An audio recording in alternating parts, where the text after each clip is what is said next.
where one of the most popular slogans came by one of the most dynamic leaders. The saying being, democracy is by the people, for the people, and of the people. And you know, of course, who the great leader was, none other than Abe Lincoln. And Dennis Corcoran here has a special personal story that describes an unseen side of democracy. And Dennis, we are all ears. Please introduce yourself a little bit more and tell us the story. Okay, thank you so much. I hope you all can hear me well. Yes, I will just spotlight you. Yeah. All right. There you go, Dennis. Yeah. That's a frightening image, but okay. Um, well, I'm Dennis Corcoran. I'm a dual national, so I speak Irish as well as English, but I won't say anything in Irish today, I don't think, unless at the end I just have to do that. Um, This is a story. Well, it's a personal experience story. It's a real life story that I thought perhaps maybe we had gotten beyond. And now, during current events, I realize no, I'm still very much stuck into the middle of it. So, if you don't mind, I'm just going to jump into it and start the story. Of course, please do. Please do. So I was an 18 or 19-year-old college student in the middle of the 1960s, all caught up in the idealism of the time. You know, we thought we could change the world. When my view of the world changed rather drastically. Um, my first semester, too, I was essentially a failure. Things were looking kind of bleak when my father arranged for me to get a broader view of life. He arranged for me to attend a meeting of a candidate for public office, to a person running to become mayor of a major American city, and that person's campaign chairman, and me. It was just the three of us. And and my role in this meeting was to do absolutely nothing, to say nothing, to do nothing, to effectively be the wallpaper. And I realized, even though I was very nervous at the start of the meeting, I realized very quickly the wallpaper is low stress. You don't have to do too much, you know. Matter of fact, you do nothing. And so I kind of grew comfortable with it all. So we met in the chair's home, and at in his house in the dining room, he had set up on the dining room table a stack of ward maps. Now, wards were the major political subdivisions of the city in question, and next to the ward maps was a legal pad of paper and some pencils. The candidates showed up, and I'm sure they exchanged some pleasantries, and then the meeting got started. The chair drew 5 columns on his legal pad, put headings in the columns, took the first ward map off the stack, and said, "Who owns the first ward?" And I thought, "Who owns a ward?"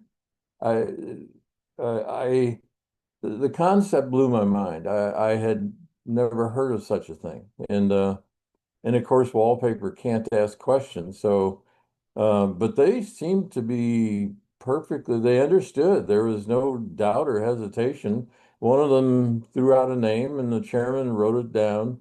He had already written the ward number in column one. He wrote the owner's name in column two. And then one of the two of them said, "And how many votes can he deliver?" And there was some discussion about that, more than who the owner was. And but they fairly quickly agreed on a number, and the chairman wrote that down in column three. And then came the big question: what does he want? And that led to a good bit of discussion. In some cases, he wanted, well, in the case of the first ward, he wanted his wife to be named head of the Parks Department.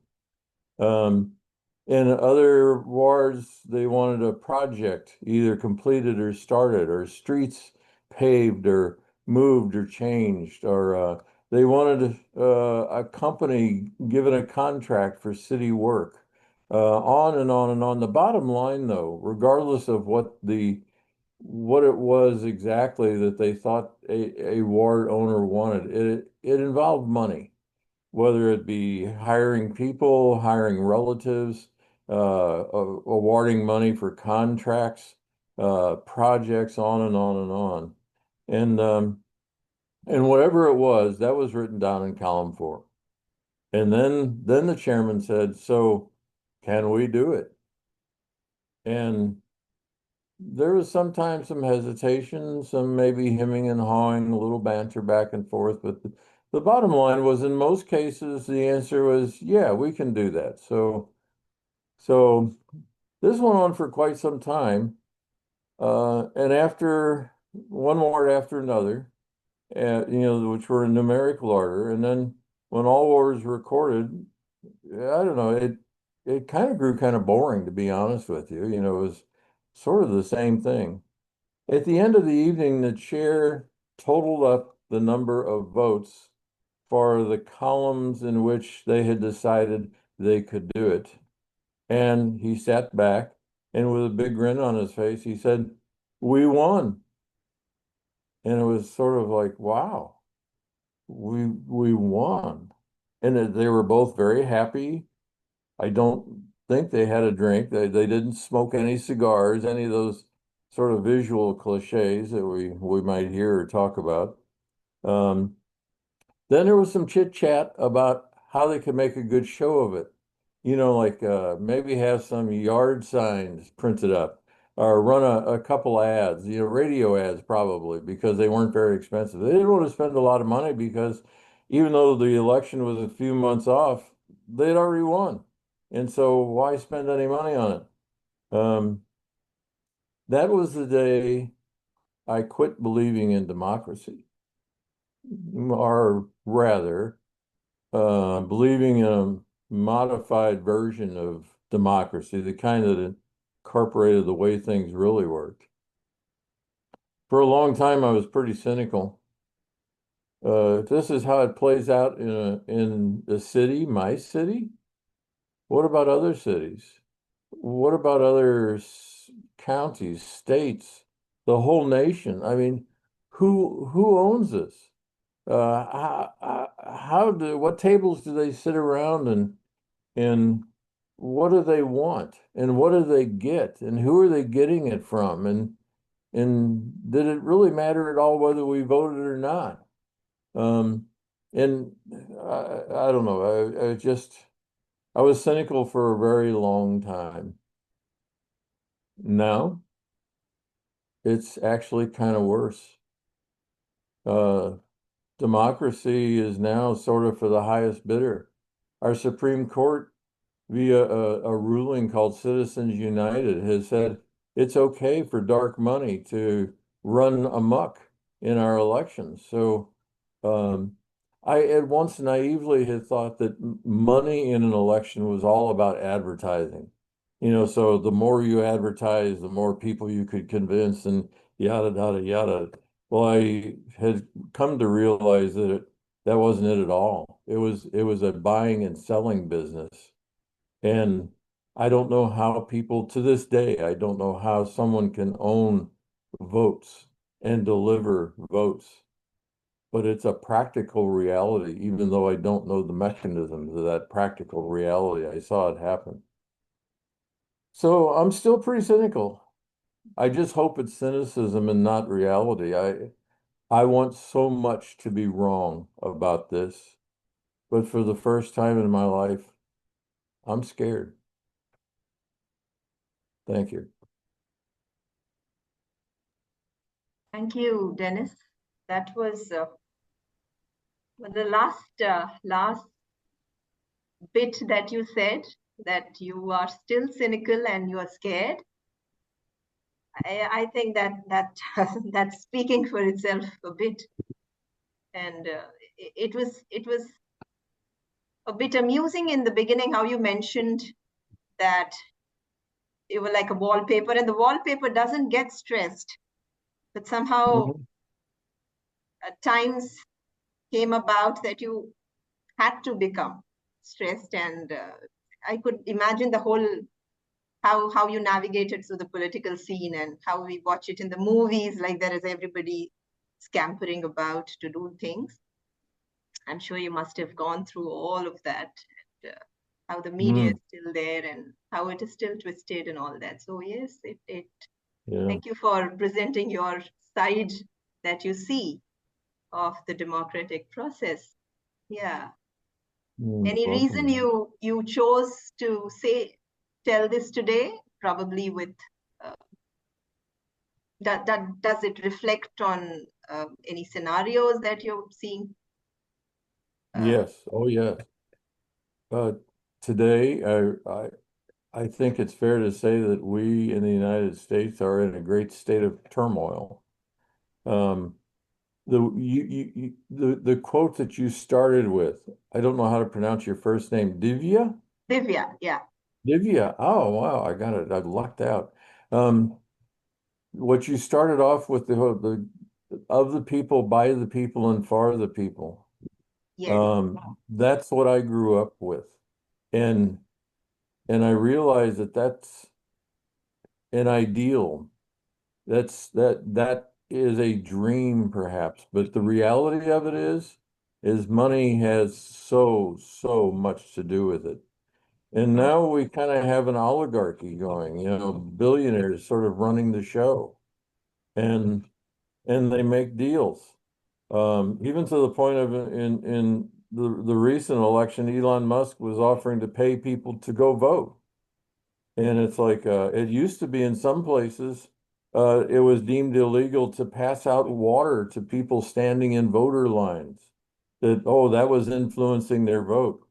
Well, don't you think not paying people is not influencing a vote?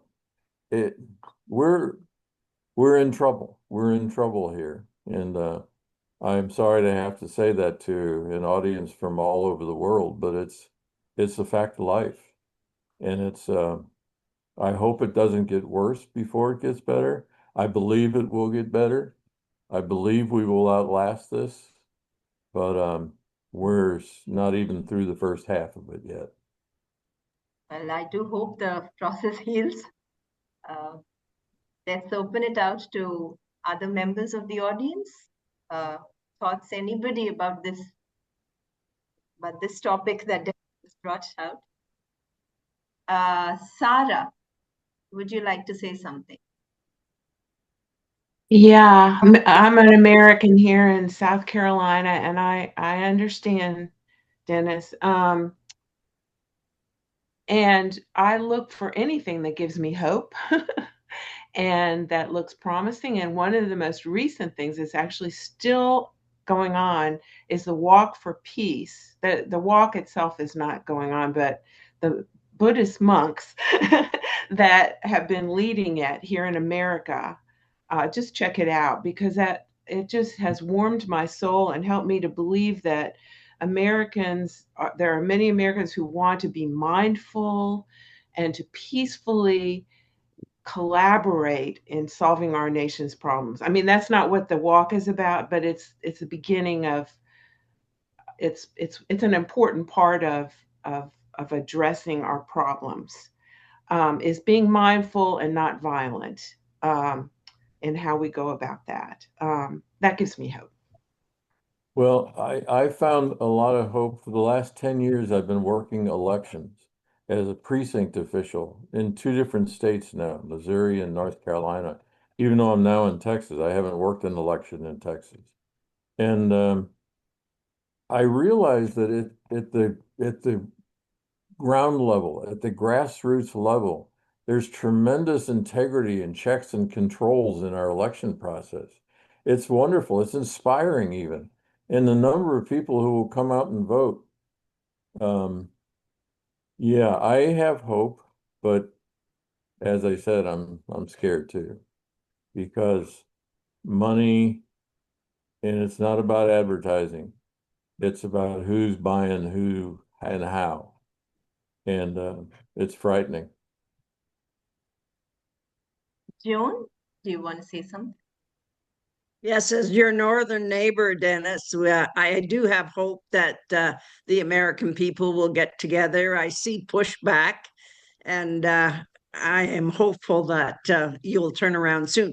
My question to you, your neighbors, the people in your community, are they as frightened as you, and are they able to take some action? Uh, some are frightened. I suspect some are not. Right in our own neighborhood, there are Trump signs around, and there are the lack thereof. My daughter came home yesterday with a T-shirt that said, I probably shouldn't say this, but Chenga la migra. Um, so yes, there is hope. There is pushback. There was an election in Fort Worth, Texas, recently, and it had been in a constituency that had voted like 14% in favor of Trump. A Democrat won that election by 17%. And so things, I believe, are changing.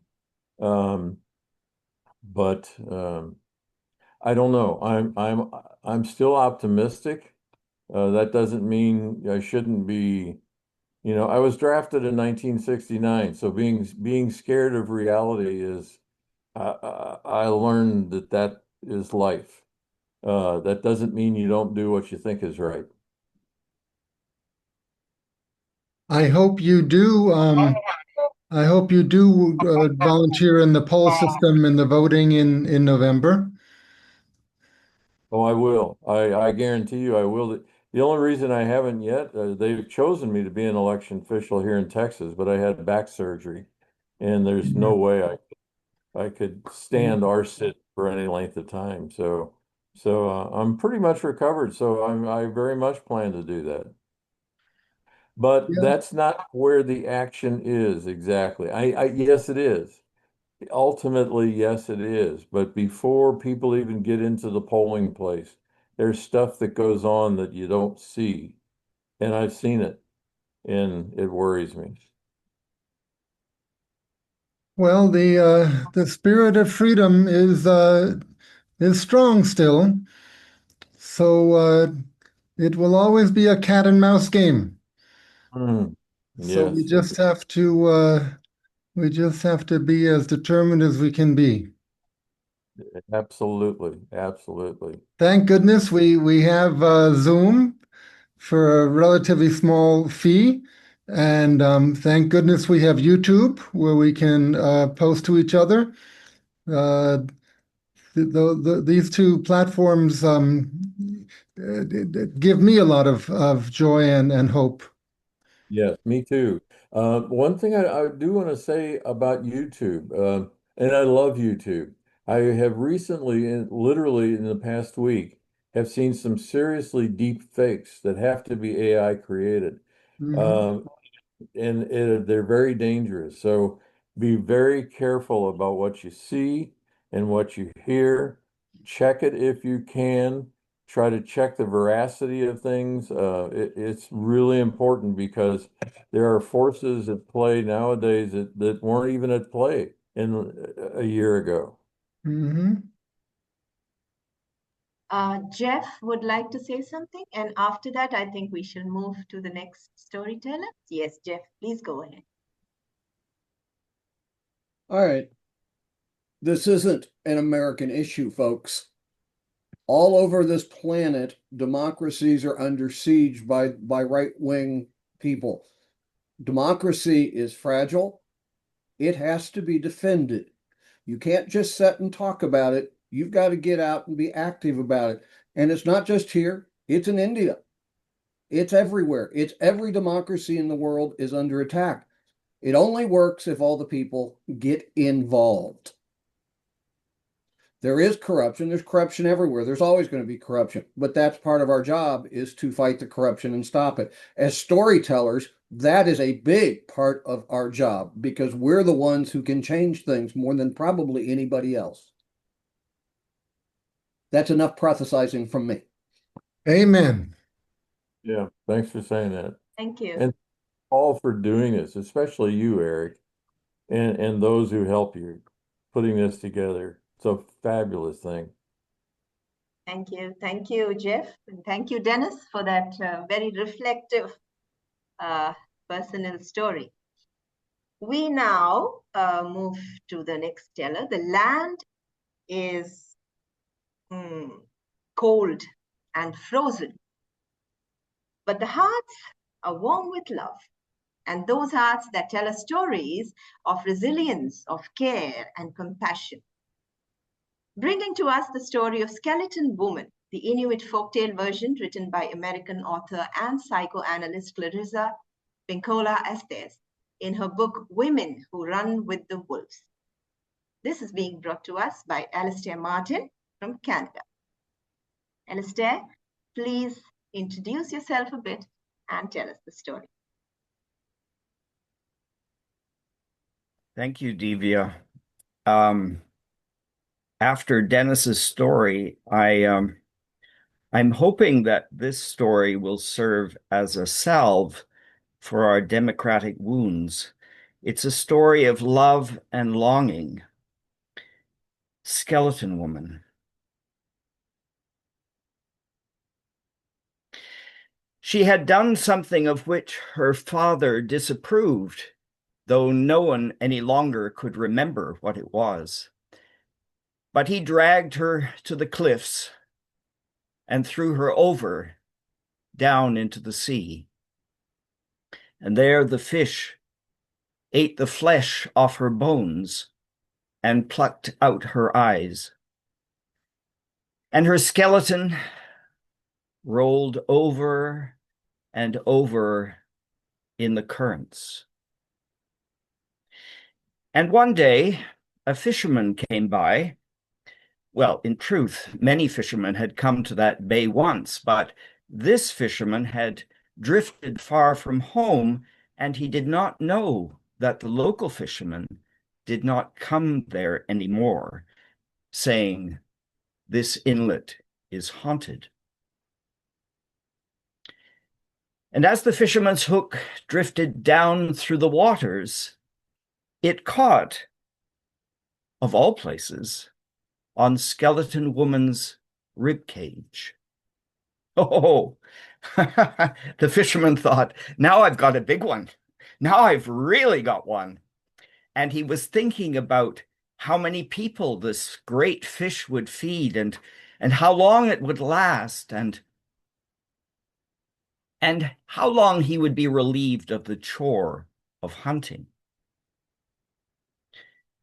And as he struggled with the great weight at the end of his hook, the sea turned into a thrashing froth, and his kayak bucked and shook, for she who was beneath the waves was struggling to disentangle herself from his fishing line.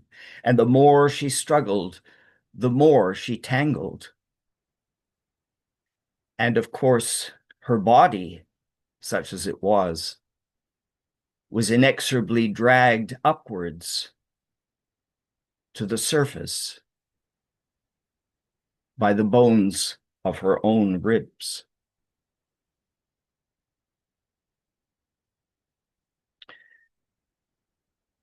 The fisherman had turned away to scoop up his net, so he did not see the little coral creatures in the orbs of the woman's skull. He did not see the crustaceans on her old ivory teeth. But when he turned back with his net, the body of Skeleton Woman had risen to the surface, and she hooked onto the tip of his kayak with her long old teeth. "Aye," he said, and his heart dropped down to his knees. His eyes hid in terror at the back of his head, and his ears blazed bright red.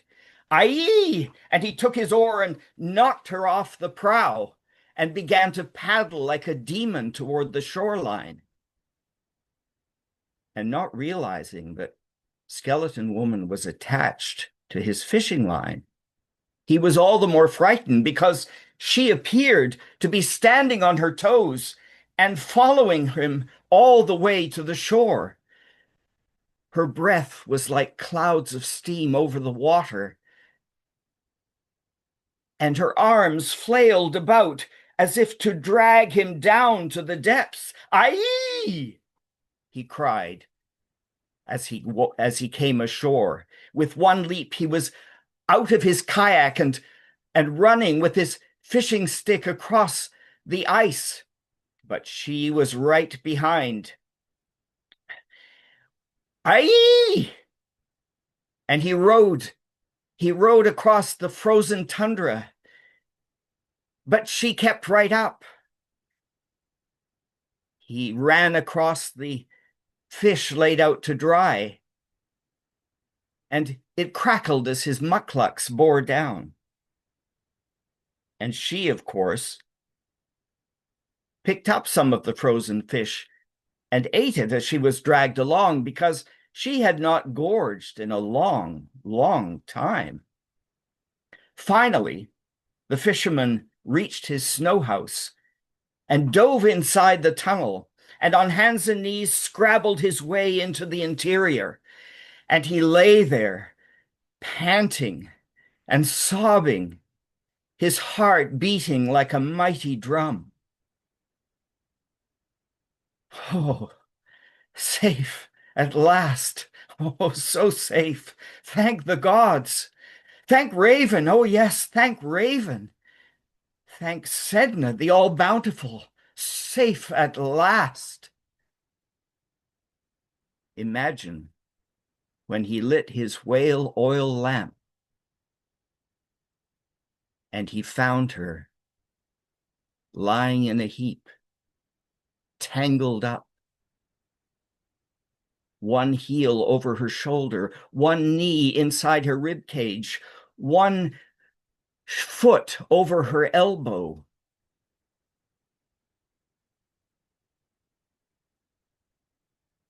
And he later did not know what it was.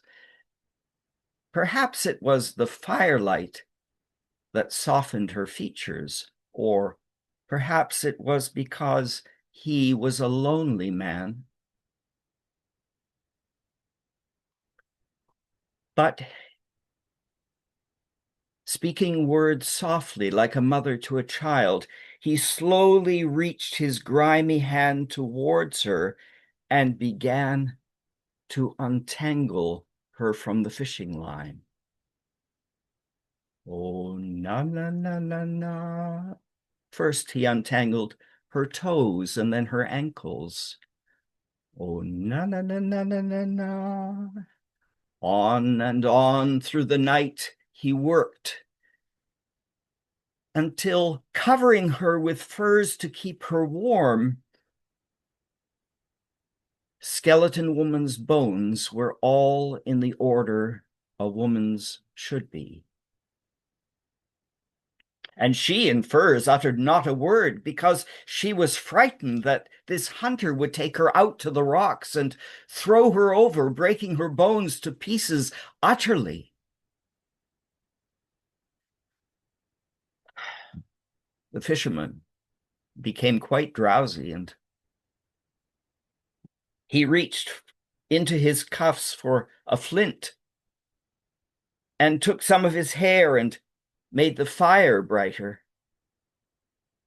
And then he slid down into his sleeping skins and soon was dreaming. And we do not know what kind of dream this was. Perhaps it was a dream of sadness or longing. But we know that as dreamers sometimes dream, a tear escapes from their eye. And Skeleton Woman saw this tear glistening in the firelight. She tinkled and clanked and crawled toward the sleeping man, and she took out his heart. the big mighty drum, and she banged on both sides of it, ba-boom, ba-boom, ba-boom. And she sat up and she sang as she drummed. And she sang as she sang, her flesh filled out, flesh, flesh, flesh. She sang for hair, and she sang for good eyes, and she sang for nice fat hands. And she sang the divide between her legs. And she sang for breasts long enough to wrap around her for warmth. And after she was done singing, she sang the man's clothes off and crept into his bed alongside him, skin against skin.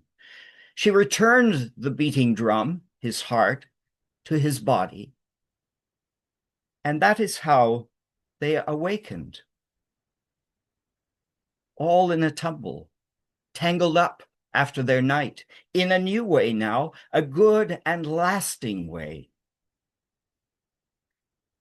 And the people who cannot longer remember how she came to her first ill fortune say that she and the fisherman went away, and they were constantly well fed by the creatures she had met during her time under the water.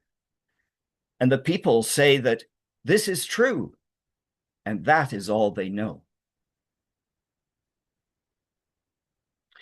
I want to say a word about what drew me to this story. It wasn't the disapproval of my father, though that certainly was a factor in my young life. But it was my yearning to have a companion, a dog. I'll show you his picture. Don't know if this is going to work. There. And so I went to the SPCA and I applied to adopt this dog. And there begins a long process of examination and consideration and wanting the best for everyone. But I thought to myself, am I truly worthy of this companion? Is my heart open enough to accept his love? Would I care for this creature? And would the creature care for me? And could I manifest this event? And if I could, how would I go about that? Was it faith? Was it longing? Was it belief that this would come to pass? How do any of us bring about the world that we wish to live in? And I guess that's really all I have to say about that.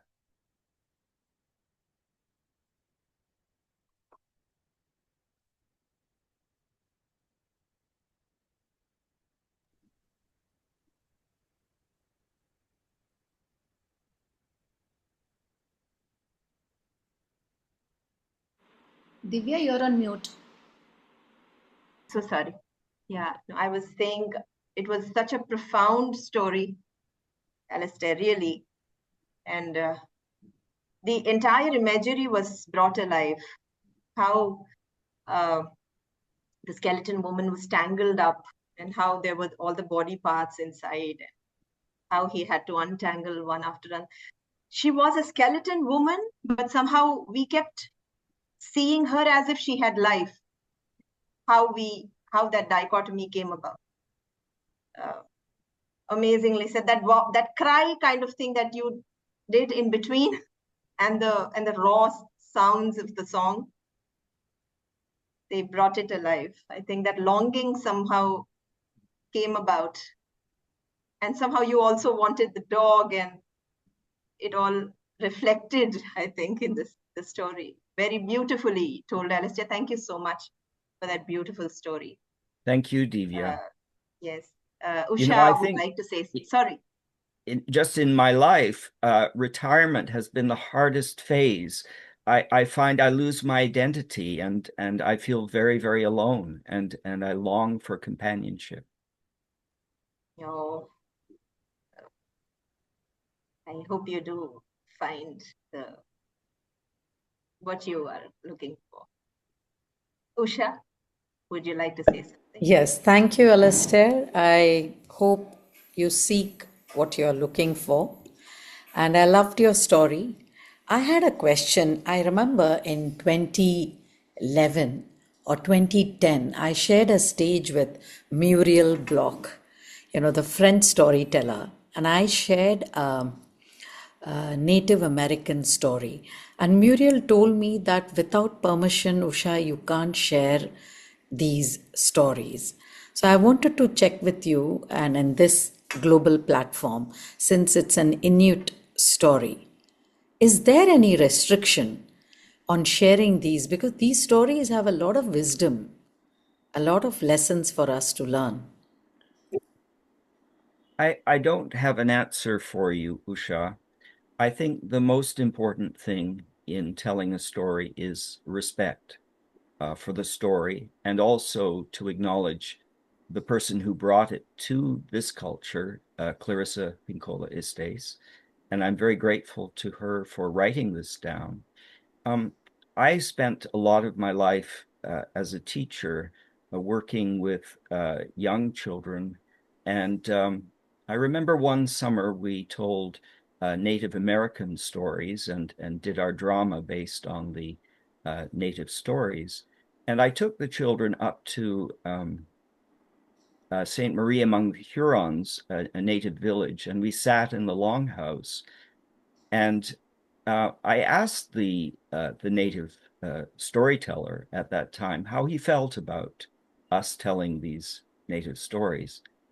And he said simply, as long as they are told with respect and acknowledgement, that the wisdom in the stories is important for these children. And I think it's important for all of us. Thank you. I agree with you. Thank you so much.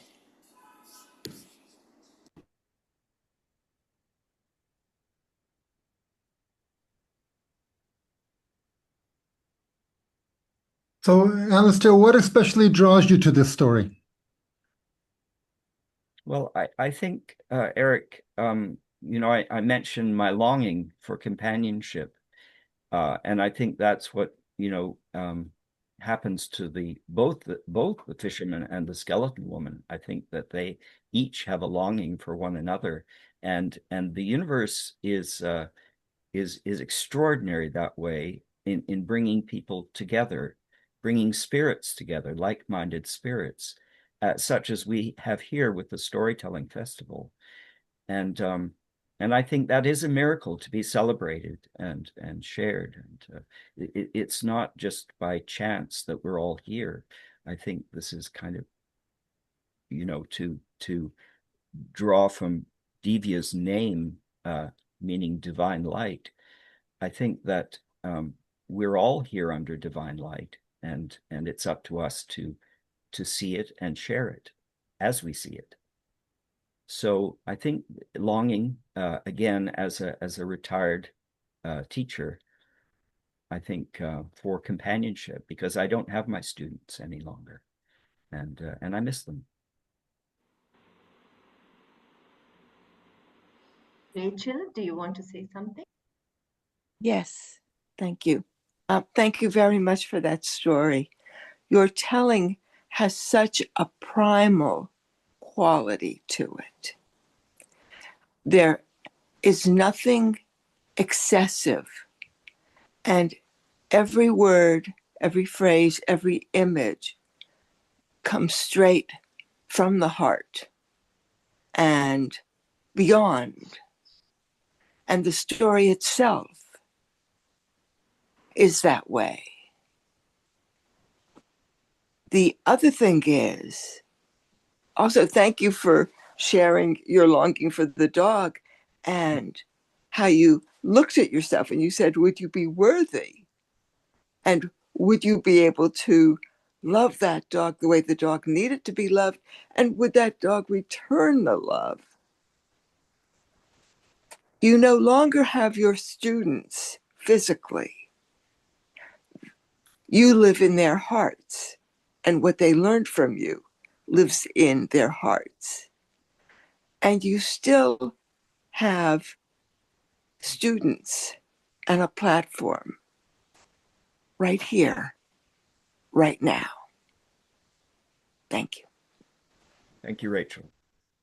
Very, very aptly said, Rachel. In fact, resonating with what Rachel mentioned, I'm sure all your students would be would look up to you and always remember what you've taught them or how you've mentored them. So you don't feel that way, is what I'd like to say. Yeah.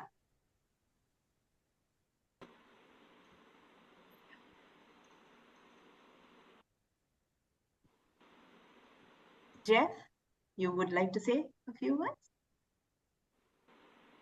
Alistair, I'm a retired teacher too, and I miss my students. But let me share this with you.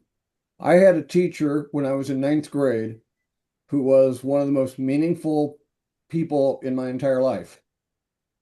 He has long since passed away. He had the biggest funeral I've ever seen in my life. The visitation line stretched 3 times around the funeral home. You may have left your students physically, but you're still with them because they carry us with them their entire lives. And we're never forgotten as long as one of our students is still there. I was just telling somebody about this teacher the other day. We live on in our students long after we leave the classroom with them. Thank you, Jeff. I would like to mention, because you've inspired me to do so, the mentors to whom I am eternally grateful. David Booth, Dorothy Heathcote, Brian Way, Diane Wolkstein.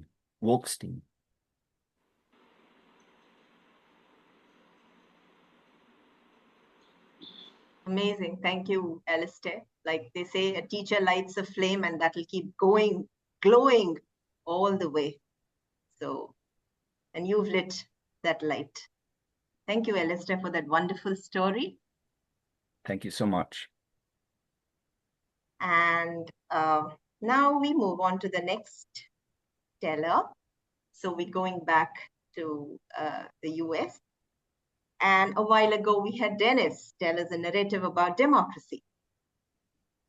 And another leader in the US being George Washington, of undying spirit and being an axis of the revolution.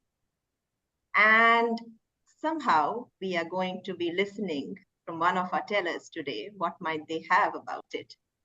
Somewhere connected to George Washington. Let's hear it from Sara Damewood, South Carolina. Sara, please tell us your story. Tell us a bit about yourself and tell us. Yeah.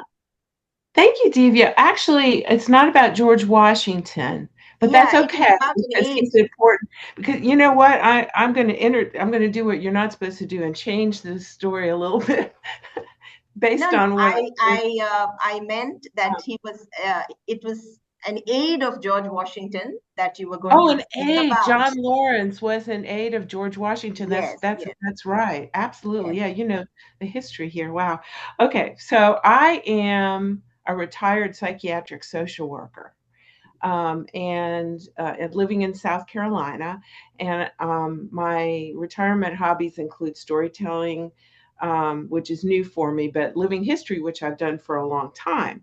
And this year is the 250th anniversary of the American Revolution, and the Declaration of Independence from Great Britain on July 4th, 1776. And I have a fascination for Revolutionary War patriot John Lawrence that Divya just mentioned was an aide for George Washington.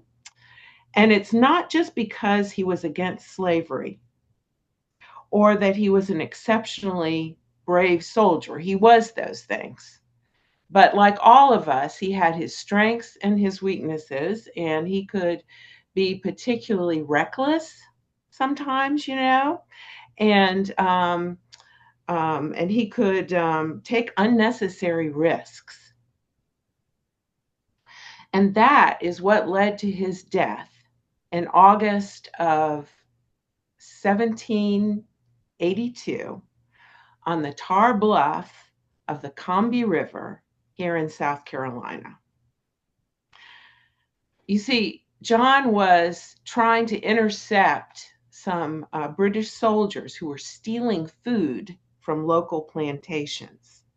And he had a small group of infantry with him and a howitzer, which is it's a kind of like a cannon, except it has a small barrel. And at some point, he heard that they were outnumbered by the British, but he also heard that there were reinforcements on the way to help. Okay, and John chose to attack before the reinforcements arrived.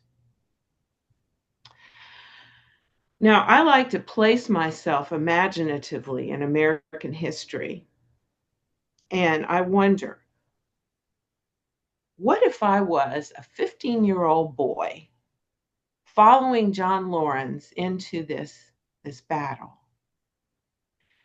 At 15, I might be naturally idealistic, and this is where I'm going to insert something. I was going to use this for the discussion, but he was not, when he was 9 years old, 1776, he heard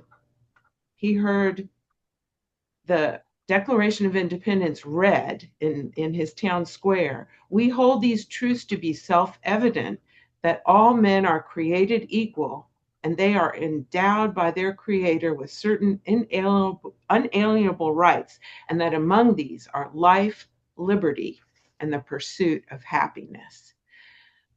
He was influenced by that. As a 15-year-old, he might also be starting to think for himself, right? So the date is August 27th, 1782, and I'm no longer Sarah, I'm Sam. And I'm a steady walking. We've been marching since 3 a.m. and I can see the sun just coming up over the Spanish moss over there. And it's hotter than Hades in South Carolina.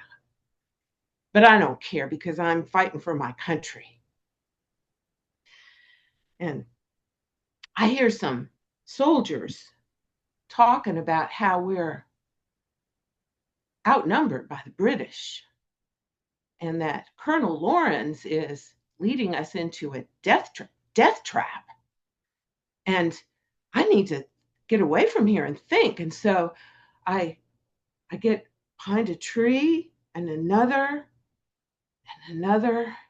And I see two other fellows are doing the same thing, except they're going another direction. Now, don't judge me too harshly. I'm willing to die for my country. But we're winning the war. Now we're just trying to keep the British from stealing food. I don't want to die for nothing. But I know what I'll do. I'll just watch and wait and see if I'm needed to tend to the wounded. And before you know it, I see some British behind some heavy brush over there, and they start shooting, and they shoot Colonel Lawrence right off his horse, and they shoot the infantry too, and now they're hauling off our howitzer. And that is just before the Patriot cavalry arrive. But it's too late. And now all I can hear are the screams of the wounded. But I see that there are some other soldiers taking care of them. And then I hear somebody say that there are 2 dead and 19 wounded. and 3 missing. And then I hear Colonel Gist say that they will all go up to a nearby plantation and that Colonel Lawrence will be buried there with full military honors. And I can't believe that Colonel Lawrence is dead. But I live to tell the tale.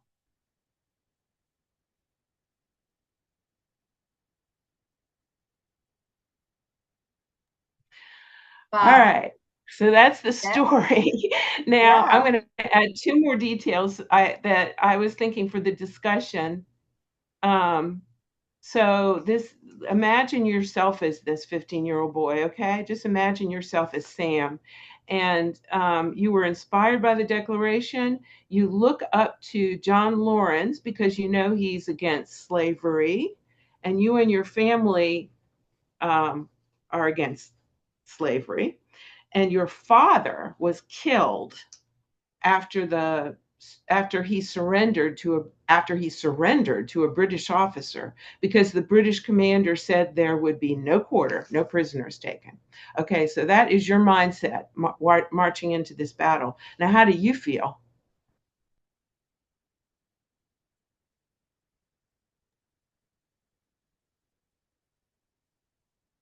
Good. Oh, I'm sorry, did you understand me? Could you hear me okay through the story? Yes, yes. Is my accent could you understand my accent? How bad was my accent on a scale of 1 to 10? Yes, it was good, Sarah. Sam, You it understood? was good. Okay. All right. So this is actually an exercise in empathy. Eric emailed us earlier saying he wanted us to lead discussion, so I thought I would just barrel ahead with that. No pun intended. So if you were this 15-year-old boy and you had all this passion around the Declaration of Independence, the life, liberty, and the pursuit of happiness, the equality of everyone, right? That's a preamble to our sacred document, the Declaration of Independence, which is, to me, is more sacred than the Constitution. Okay. All right. And then you also are anti-slavery, and John Lawrence was anti-slavery, and your family was, and your dad got killed like that. Imagine that. How do you feel? What do you think? What's it like for you going into battle? Anybody want to take a stab at that? Would you want to say something, Eric? Well, I'm just struck by all the stories tonight of yearning for relationship, whether it's with one individual or with the community. We have such a strong drive for a satisfying relationship with the people around us, and it has to do with our identity. We often cannot feel solid and good about our own identity without this relationship that we also want. So the boy, he lost his father, right? He lost his father, and now he's struggling to do what he can do to help influence society through winning the Civil War. Revolutionary War. Revolutionary War. So that people can live in freedom and democracy. So he lost his father, but he's struggling for the relationship with the community. Yeah. Jeff, would you want to say something? He's 15 years old. He's been inspired by the Declaration of Independence. I'll tell you exactly how he felt. Abject terror and grim determination. Ooh, that's well said. That's what makes Americans what we are. Teddy Roosevelt once said we were like grizzly bears, a little bit blind and reckless. He was inspired by the Declaration. He had a grim determination, but he's 15 years old. He's shaking in his boots. He's absolutely terrified. Yeah. That's I'm also wondering from y'all, what you think. I mean, of John Lawrence that he, he was such a paradox because he really, was fighting so hard against slavery and trying to, well, I won't go into all the history of that, but you can look it up if you want. But that he was, he was really brave, but that he would do such reckless things. I mean, and what do you think about, having seen the Buddhist monks come through and teach us about mindfulness and their walk for peace? I'm more aware of how important it is to slow down and think and be mindful whatever we say or do. You know what I mean? And so John wasn't doing that, but was that maybe part of the culture or part of his personality? Part of it Or was what? probably personality, part of it was probably culture, but we weren't there. It's very dangerous to make judgments on things in the past we weren't there. On a military decision like that, we don't know. Yeah. Maybe he felt that something was happening that he couldn't afford to wait for reinforcements and had to attack. That sometimes happens in situations like, and we don't know because we weren't there. That's really interesting, Jeff, and I'm going to think about that because there may have been something, although he did have a pattern of recklessness, and And George rashness, Washington was really upset that he had sacrificed his life in that way, So I don't know, but I'm going to thank you for that. I'll have to think about that and research that. Well, I do not know much of the history per se, but as far as the session went, a little while back, we had Dennis being a little disillusioned, if I may say so, about the process of democracy and everything. And historical stories, historical events, not stories, always bring that inspiration to us. So I would say there is hope when we look back at these events and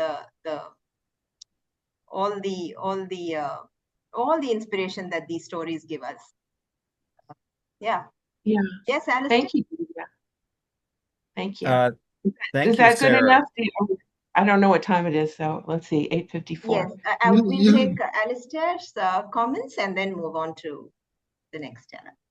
Thank you, Okay. Sarah, for that beautiful story. I think I want to celebrate your work in historical reenactment, because I think unless we remember the history and share it, we are doomed to repeat it. And so that story of John's courage, yes, perhaps he could have been a bit more mindful, but he's only 50, and yet his bravery really shines out as an example of what can be done. Yeah. The boy was 15 years old. Actually, John Lawrence was, I don't know, 20. I don't know how old he was when he died, but yeah, the boy was 15. But yeah, you're right about. Thank you for your thoughts. Thank you, Sarah. Wasn't there a saying in revolutionary times, give me liberty or give me death? Yeah, so that was Patrick Henry. Yeah, and then there was, if you're interested in this, also read Thomas Paine's famous pamphlet, Common Sense. But then also read what the British,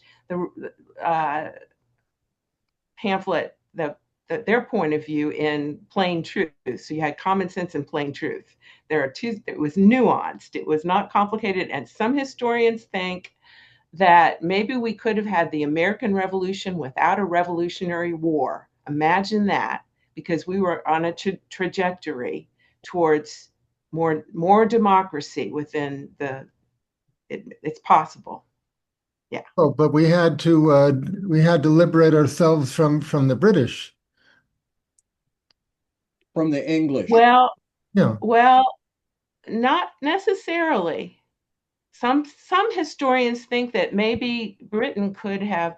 I don't know that that's true or not. It could have been we needed the war, but it could be that democracy. It was there were already the seeds of democracy from the Enlightenment period, and there's a whole history to that you could read about. But it's possible we could have had we could have had more democracy. It's isn't it amazing that people actually put their lives on the line? Some people really meant it. Give me liberty or give me death.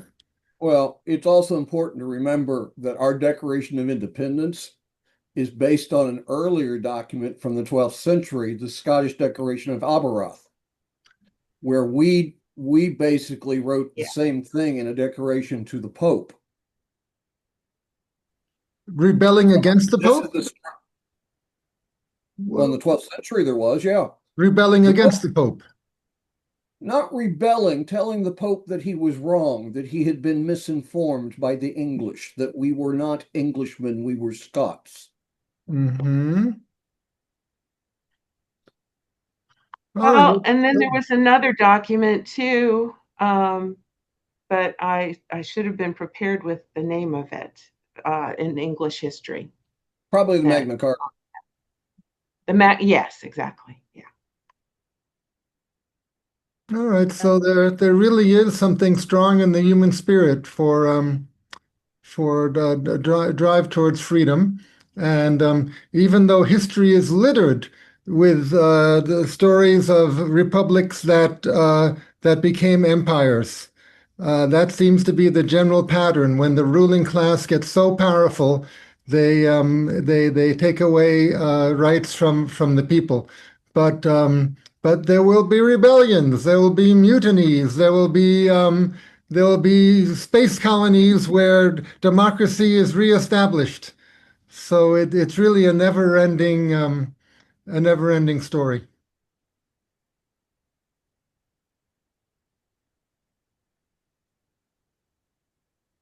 Okay, Divya, maybe we should go on to the final storyteller. Yes, we shall move to the next storyteller, and we have Selina Eisenberg from Canada. Hello, Selina. And we don't know what story she's telling or where she's going to take us. Just that she's going to take us on a magical ride. Right, Selina? Yeah. And we are ready to go. I hope the suspense is alive, Selina. All right. So, Selina, please tell us a bit about yourself and take us through your story. Selina's muted. You're on mute. I'm not fully awake, that's why. Hello, everyone. I live in Montreal in Canada. I am a former preschool teacher for many years. I am a storyteller. What else can I tell you?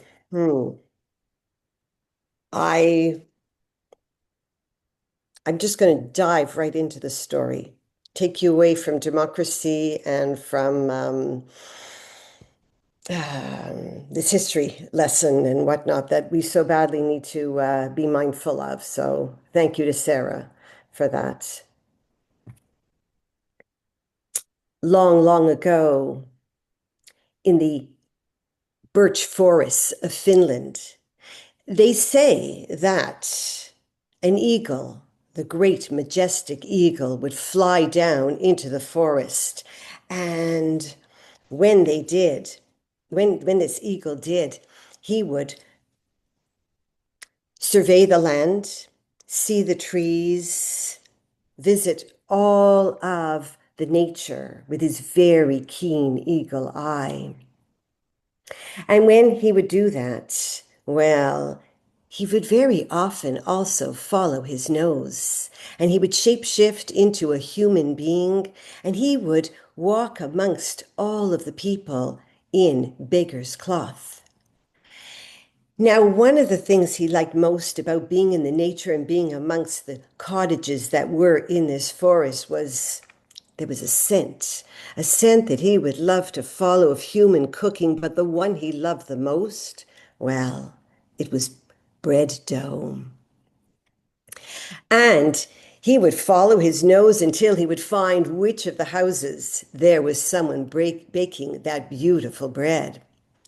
And on this particular day when he happened to have swooped into the birch forest, well, his nose did pick up that scent and he moved around dressed as a human, and he found the exact house, and he looked into the window, and there was a young woman, a young girl, and she had her arms up to her elbows in bread dough, and she was busy kneading that dough. And oh, he remembered how luscious bread was because he had tasted human bread on many occasions.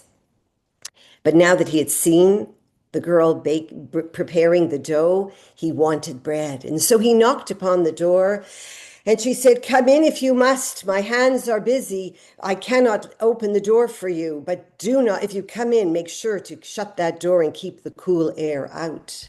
And so he opened the door. He bent down low, for he was a very, very tall, stately man. And he came in, and, well, he could not take his eyes off of that luscious dough. And as she kneaded, well, he just began to chitter and chatter about the weather, about the trees, about the birds. And she said, "Look, what is it that you want? I'm busy." "Bread, of course." "Yes, yes, but I'm busy making the dough right now. It won't be ready for a while." "Oh, a hungry man can wait." And then he continued talking about the outdoors, and, well, she was not interested. She had loaves to prepare, she had bread to take to the market, and he was interrupting her work. "The bread will not be ready for a while." "Oh, I know, but I can wait."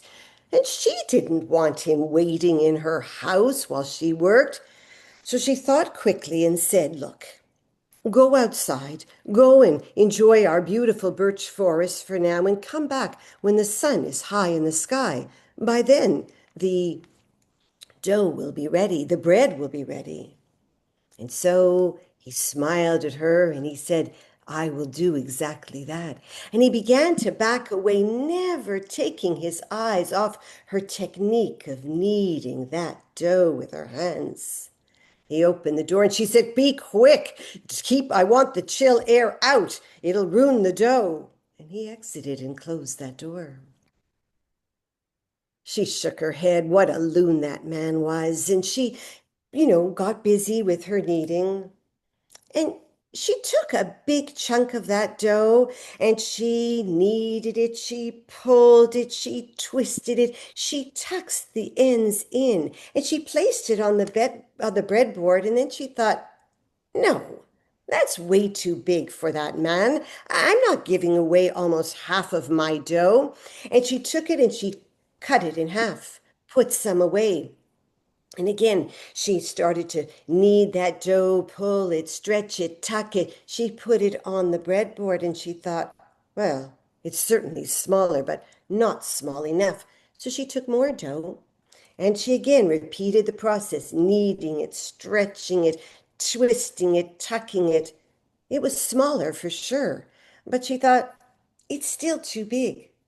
And she repeated that process over and over because in her heart she thought, "Well, if I give him a very large piece, well, he'll soon tell all of the beggars that are wandering around our forests, and there will be a lineup of strangers always knocking on my door for bread." She continued and she continued and she continued until there was just a small clump of dough left, no bigger than the size of her wrist. Perfect, she thought. She kneaded it carefully with her fingers. She stretched it, she twisted it, she turned it, and tucked it until it was a small little bun. She placed it on the breadboard with all the other loaves, and now she was satisfied. "Well, this would be perfect. It's going to taste as good as all but the other loaves that I'm preparing."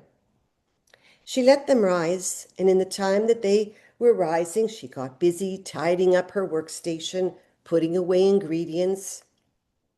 And then she took all those delicious loaves and she placed them into the oven so that they could bake. And again, she got busy in the house. There were chores to do. Her parents would be returning from a trip that they had been on. When the loaves were ready, she took them out. She placed them on the breadboard to cool. And then, sure enough, when that sun was high in the sky, well, there was that knock at the door.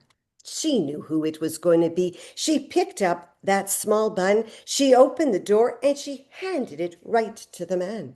Here you go. It's delicious. I hope you enjoy it. He placed his foot towards the door to keep it from shutting because she was about to close the door. He looked at her. What? Such a small piece for a hungry man? That is barely enough to satisfy my toes. What about all the other breads that are on your breadboard? There are more that are bigger.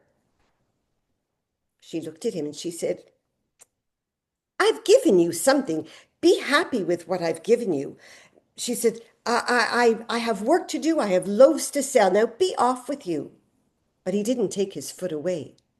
He looked at her with narrow eyes. He saw that she was young, and he said to her, you are a stingy one.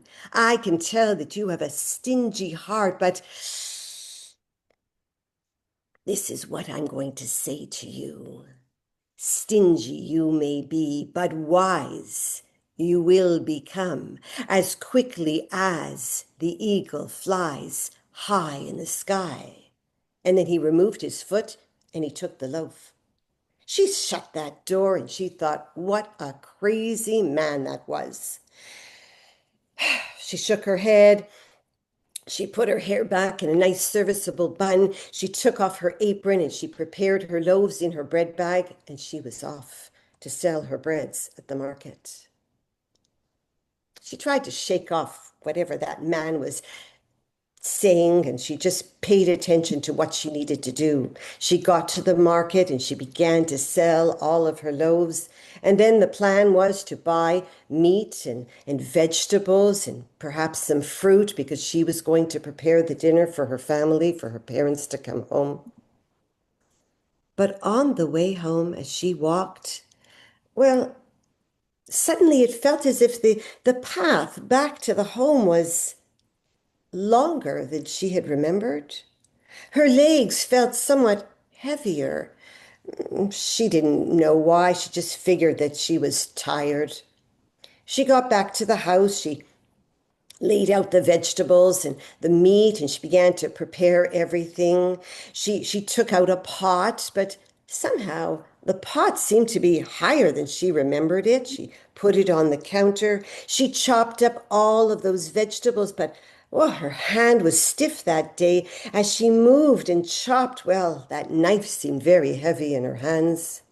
She soon filled the pot with the vegetables, put in the meat, filled it with water, but when she went to carry that pot over to the cooktop, it was heavier than she ever remembered a soup to be in a soup pot. This was odd. When she came back to clean the workspace, and as she wiped the counter, it was then, and only then, that she noticed her hands. Her hands were all crumpled and gnarly and bony and misshapen. They were the hands of her grandmother. What was happening? And suddenly the counter, it just seemed so much higher than it ever was.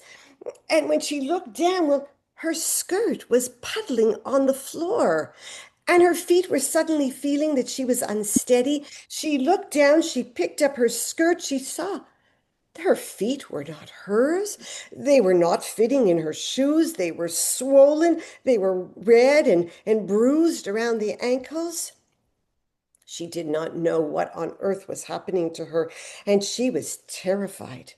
And she undid her serviceable bun, and she looked, and her hair cascading down on her shoulders. Well, it wasn't her beautiful long black hair. It was dry and limp and thin and gray. All gray. She quickly went to a mirror and she took a look, and she saw lines carved all over her forehead and laugh lines around her eyes and droopiness around her lips. She was so old. She was older than her grandmother. What on earth was happening? And then she remembered the man. And she remembered his words about her youth swiftly flying by like an eagle that flies in the sky. And she thought, he's cursed me. And she thought, how am I ever going to regain my youth? What was I doing when he was in my home? And then she remembered she was baking that bread.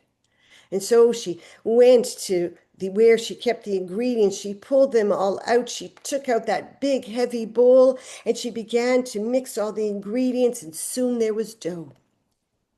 She took her gnarled hands and she kneaded as best she could. It wasn't easy on these old hands. She twisted, she pulled, she punched. She soon stretched that dough as much as an older woman could. She twisted it, she turned it, she tucked it. She placed it on the breadboard. She put her hand to her heart. She closed her eyes. She raised her hand over that loaf and she said, "Oh, please, one on high, please don't let this curse that's befallen upon me, don't let it hold. I understand. I'll be good. I promise. I'll be generous."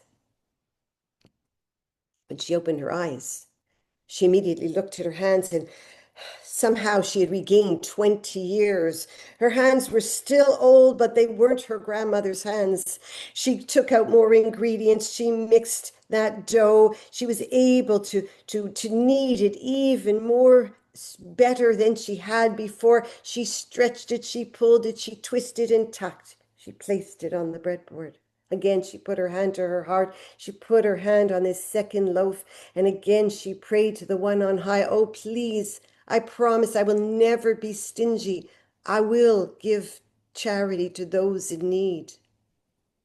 When she opened her eyes, 20 more years regained. Her hands looked much like her mother's, but she was determined to get her youth back. And so she repeated the process again. Mixing the ingredients, she was feeling strong on her feet. She was steady. The counter was getting closer to where it should be. She kneaded that dough. She stretched it. She twisted. She tucked. She placed it on the breadboard. Again, she placed a hand over that loaf, a hand to her heart, closed her eyes, and once again, "Oh, power on high, please, I will do anything, I promise. I understand the lesson here. I will be kind to those in need, to strangers that knock on my door." And when she opened her eyes this last time, well, her hands were her hands. She looked down at her hair after releasing it from that serviceable bun, and it was her long black hair. She looked at her skirt. It was where it should be, near her knees, and her feet were fitting her shoes. She went to the mirror and she could see her youthful face again. She took a red scarf from her apron and she quickly tied it up in her hair. And she was relieved. All was well. And she knew she would keep her promise. She went to the soup. It was ready. She cleaned up that breadboard where she had been working. She put everything away. She set the table. Her parents would soon be home.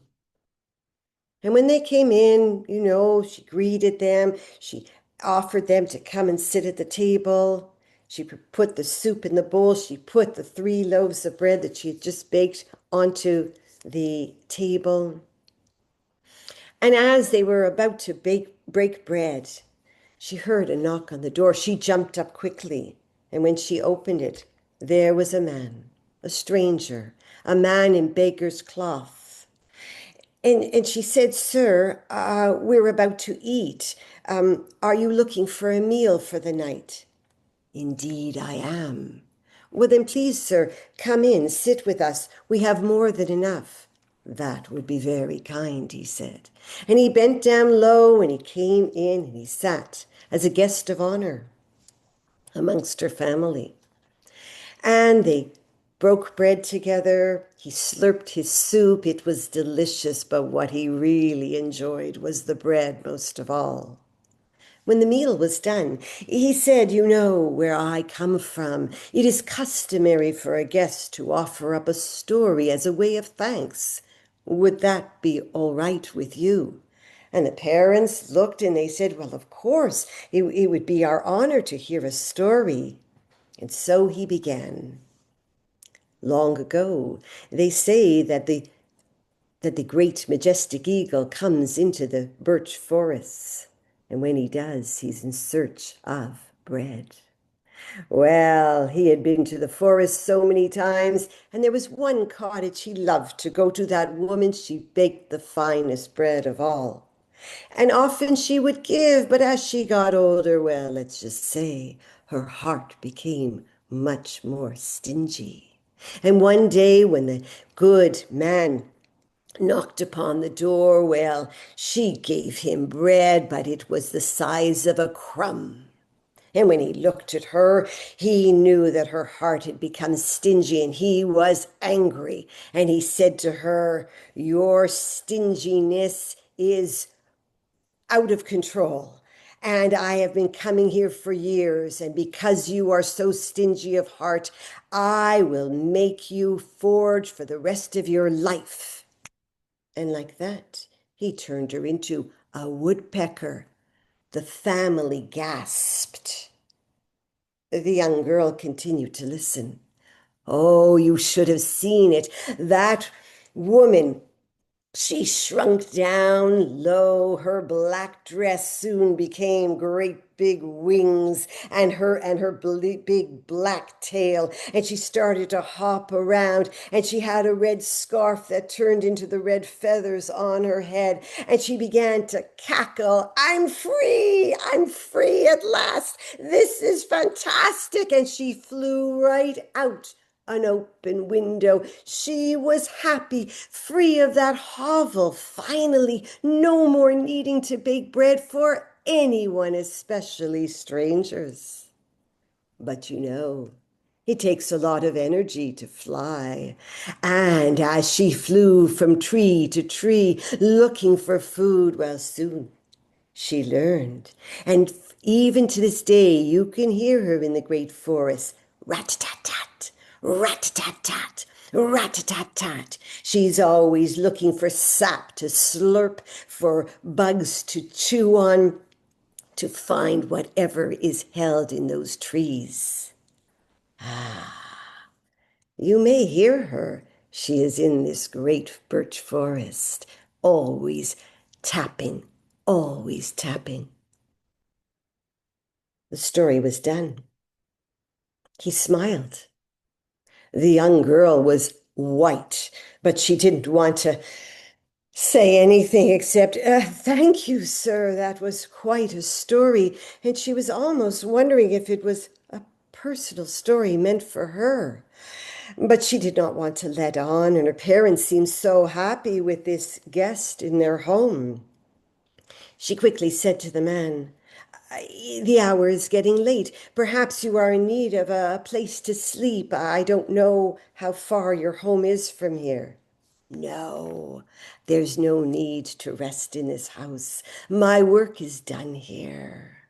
I must be off to my own family." And he stood up, and quickly she said, "Well, you have a family. We have these 2 extra loaves. Why don't you take them, since I've noticed you've enjoyed the bread so much?"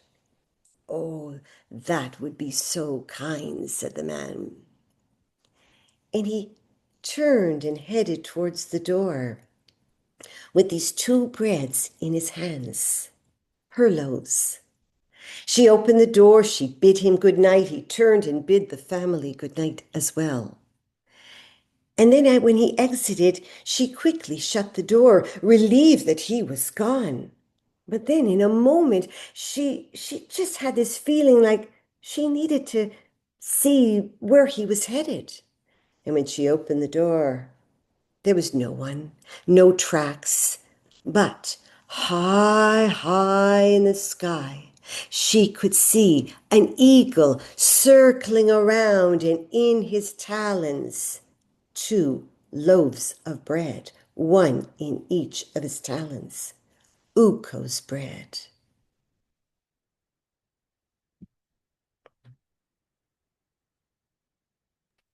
Wow. That was the name of the story? Uko's bread? Uko's bread. Yes, that is the name of the story. Lovely, lovely. all that bread talk has got some of us hungry, I'm thinking. I haven't had breakfast yet. Oh, And who is Uko? Uko is an eagle god that people believe in who comes into these forests. ah, So what is the story all about for you? Well, first, I'll tell you that the story, I have rearranged it and I have shaped it because I was asked during COVID times to tell stories that for an intergenerational group. They were great for grade 5 and grade 6 students and seniors. And it was to help build conversation. And for me, when I found this story, I love the idea of making the girl young, because in the story, it's just the story of, him coming and he sees an old woman, he teaches her a lesson. So it's very moralistic. But what I wanted it to be was for the kids to, see how difficult life could be as people age as well. And I wanted the seniors to be able to see, how young kids think and, they don't always understand, all of the niceties perhaps that they should be doing for older people. Let's say if they go on the bus, sometimes they're sitting and they don't give the seat to someone who's older, etc. So, that is how, but I wanted Uko to be the one, that this beggar, to come and retell the story and for her to gasp, So I love the story. I think there's just a nice way of learning some niceties, being charitable, being kind to others, and understanding the frailties as older people, begin to grow. And so my parents are quite elderly; they are frail. And I told you, Eric, you asked me to jump in for this session, and I was struggling as to which of the stories I would tell. And I think this one just came more to the forefront because my mom has just recently been in hospital in Ottawa, and I've been dealing with that. She's out, thank God. But it's just the human frailties, and then how, the young people, we have to step up. So I don't know. But I will tell you, because you had mentioned about snow and whatnot, and I have been in the woods very recently. I've been skiing, and on my last visit to the mountains, there actually was a beautiful little woodpecker that we stopped to watch. And exactly, the image of this woodpecker and how he was tapping at the wood, at the bark, and it just, I don't know. That's why it's just was the story of the time for me to share. Mhm. The senior lady in the story, it seems she's actually relieved when she's transformed into a bird and she no longer has the responsibility of making bread. She's definitely relieved, and I think that is also what happens as people. When I think about my mom, even my dad, like, they're relieved. Like, my dad was so grateful that I was there to help them this past week, with the hospital, with doctors, etc. So I think there is this sense of relief. It's terrible that she was turned into a woodpecker. Hopefully that doesn't happen to most people, but I think, there is a sense of relief as you get older and you're able to pass some of these things on to the elderly. I mean, it's moralistic, but I kind of like the way I've turned it so it's a little less moralistic and more that the girl finds her way of reversing what has happened to her. Alistair, would you like to say something? Selina, your wonderful story of personal transformation has reminded me of something that Carl Jung said. I am not what has happened to me. I am who I choose to become.